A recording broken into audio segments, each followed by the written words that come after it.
Hey everybody, it's Monday, April 3rd, and this is World Geography. So first, to start off, we're going to do daily current events. Mikey's up in first hour, Griffin's up in second hour, and Jan is up in third hour. If you forgot to bring your daily current event, then just pull up CNN Student News and choose one of the stories to discuss after you watch it. Pause now. Okay, so we're back. In every class, people were at different stages of completion with the food inequity stations. So you're going to need the tan sheet that we began last week. Most of you are pretty close to done. I realize that several of you have turned this in. If you need the time right now, you have 15 minutes to finish this.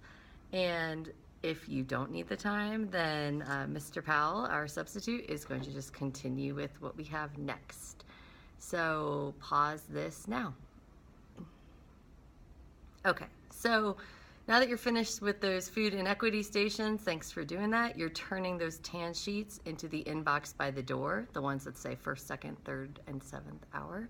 But today we're looping back to our conversation about dams from last week. So many of you were town council members in the Roxburgh Town Hall meeting. In third hour, I know that our city council members still need about 5 minutes to discuss. So in third hour, you can go make your decision and pause here. But for the rest of us, now that our town council members made their decision, I'm going to ask each town council just to remind us what the decision was and why. So while you go do that, pause this right now. All right. So thinking about the hypothetical situation of Roxburgh, today you're going to watch two short films. One's eight minutes and one's 7 minutes. One is about a dam in Cambodia, and one is about the notion of protecting salmon from dams. So two different perspectives to think about dams. Before you watch the videos, though, you're going to read an overview of the Cambodian dam film called Short Film Showcase Cambodian Dam Project May Threaten People and Endangered Species. So Mr. Powell's going to pass this out. This is not for you to keep. You'll read it together. Just do read aloud like we always do. You want to read, read. You want to pass, pass. And then after you read this, you'll watch the two films. So both videos are linked right on my website. So after you read, Mr. Powell will play those, and then we'll get into the tasks and discussion questions. Pause this now.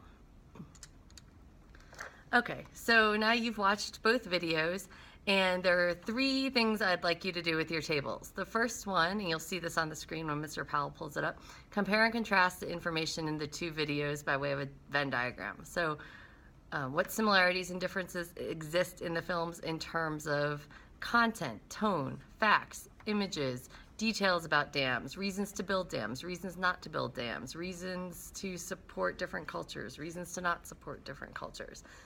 Then look at number two, what does each film specifically do to address issues of culture and sustainability? You did the same line of thinking with your sustainability, with your food inequity stations.